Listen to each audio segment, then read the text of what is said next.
بسم اللہ الرحمن الرحیم۔ السلام علیکم۔ نبی پاک صلی اللہ علیہ وآلہ وسلم نے فرمایا، جس نے مجھ پر ایک مرتبہ درود و اسلام بھیجا، اللہ تبارک و تعالی اس پر 10 مرتبہ رحمت عطا فرمائیں گے۔ اللہم صلی علی محمد کما تحب و ترضی لہم۔ شوہر کی تابع دار بیویاں خوشخبری سن لیں۔ ایک حدیث میں نبی پاک صلی اللہ علیہ وآلہ وسلم نے فرمایا، جو عورت اپنے شوہر کی تابع دار اور مطیع ہو، اس کے لیے پرندے ہوا میں استغفار کرتے ہیں، مچھلیاں دریا میں استغفار کرتی ہیں، فرشتے آسمانوں میں استغفار کرتے ہیں اور درندے جنگلوں میں استغفار کرتے ہیں۔ پڑوسیوں کے ہاں کھانا بھیجنا۔ مسلم شریف میں ہے کہ ابو ذر غفاری رضی اللہ تعالیٰ عنہ سے روایت ہے کہ حضور اکرم صلی اللہ علیہ وآلہ وسلم بطور وصیت حضرت ابو ذر غفاری رضی اللہ تعالیٰ عنہ سے فرمایا، جب کھانے کی ہنڈیاں تیار کرو تو اس میں ذرا شوربہ زیادہ کر دیا کرو تاکہ تم اپنے پڑوسیوں کے پاس بھی کچھ بیچ سکو۔ مسلم شریف۔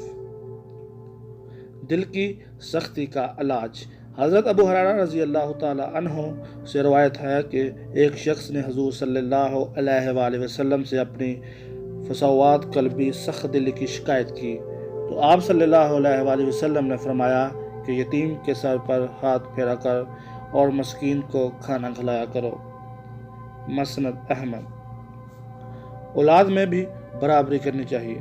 حضرت نعمان بن بشیر رضی اللہ تعالیٰ عنہ کہتے ہیں کہ میرے باپ نے مجھے عطیہ دیا تو میری والدہ نے کہا، اس عطیہ پر جب تک اللہ کے رسول صلی اللہ علیہ وآلہ وسلم کو گواہ نہیں بنائیں گے میں راضی نہیں ہوں گی۔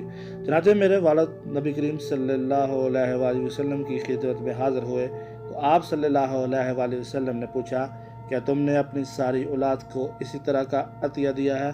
انہوں نے نفی میں جواب دیا۔ آپ صلی اللہ علیہ وآلہ وسلم نے ارشاد فرمایا، اللہ سے ڈرو اور اولاد کے درمیان انصاف کرو، اور فرمایا کہ میں ظلم پر گواہ نہیں بنوں گا۔